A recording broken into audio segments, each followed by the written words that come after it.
মহেশখালীর একটি LNG terminal বন্ধ থাকায় গ্যাস সংকটে ভুগছে প্রায় গোটা দেশ। বারবার এমন সংকটে ক্ষুব্ধ গ্রাহকরা। বিশেষজ্ঞরা বলছেন, জ্বালানি খাতের দায়সারা রক্ষণাবেক্ষণ নীতির কারণেই ভোগান্তি সইতে হচ্ছে সাধারণ মানুষকে। বিস্তারিত জানাচ্ছেন আরাফাত সিদ্দিকী। সিএনজি স্টেশনে অপেক্ষায় থাকা গাড়ির এমন দীর্ঘ সারির ছবি সারা দেশেই পরিচিত। বুধবার থেকে গ্যাস স্টেশনগুলোতে সিএনজি সরবরাহ বন্ধ রাখার সময়সীমা 2 ঘন্টা কমিয়ে সন্ধ্যা 6টা থেকে রাত 9টা করেছে পেট্রোবাংলা। তবে তাতেও ভোগান্তি কমেনি এতটুকু। গ্রাহকদের প্রশ্ন, লাইনে গ্যাস না থাকলে সরবরাহের সময় বাড়িয়ে লাভ কি? 3 ঘন্টা সিরিয়াল দিয়ে বা 2 ঘন্টা সিরিয়াল দিয়ে যদি একজন গ্যাস না পায়, তাহলে তো একটা লোকের মনে করেন যে সারাদিনটাই মাটি। 4 ঘন্টা 5 ঘন্টা পরে গ্যাস পাই তো 200 টাকা 250 টাকার, একদম গ্যাসের প্রেশার নাই।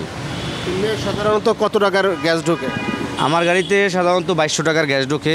গ্যাস পাম্পে সিরিয়াল দিয়ে 1 ঘন্টা 2 ঘন্টা লেগে যায়, কিন্তু এই পাম্পে প্রেশার নাই বিদায় কিন্তু গাড়িগুলো চলে গেছে অন্যদিকে।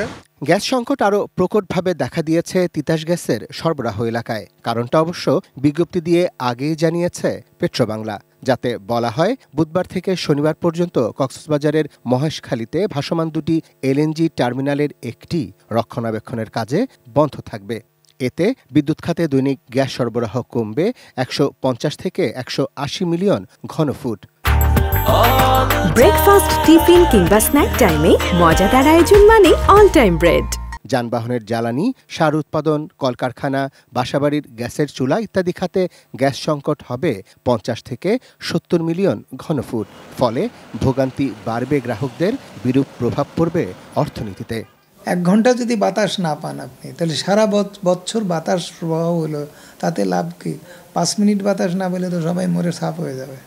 তা আপনি সারা বছর জ্বালানি সাপ্লাই দিলেন, 1 সপ্তাহ একেবারে জ্বালানি একেবারে সংকটে একেবারে জ্বালানি সরবরাহ বন্ধ করে পুরা অর্থনীতিকে ধসায় দিলেন। ব্যাপারটা সেরকম দাঁড়ালো না। সেই সঙ্গে কনজিউমার অ্যাসোসিয়েশন অব বাংলাদেশ বা ক্যাবের এই জ্বালানি উপদেষ্টা মনে করেন, জ্বালানি খাতে লাগামহীন দুর্নীতি আর সঠিক পরিকল্পনার ধারাবাহিক অভাবেই বারবার ভুগছেন সাধারণ গ্রাহকরা। হঠাৎ বলি যে ওটা মেনটেন্যান্সে আছে, অমুক প্ল্যান্ট কাজ করছে না, অমুক প্ল্যান্ট আউটেজে আছে, এইসব কথাবার্তা বলি কেন? এগুলো তো সব সাইন্টিফিক কাজ রুটিন মাফিক হবে এবং একটার এসব কাজের জন্য কোনো সেবা ব্যাহত হবে না। তো সেটা তো পরিকল্পনার ব্যাপার অভাব। তার মানে আমি কোনো কাজই পরিকল্পনা মাফিক করতে পারছি না। Arafat Siddiqui, ATN news, Dhaka.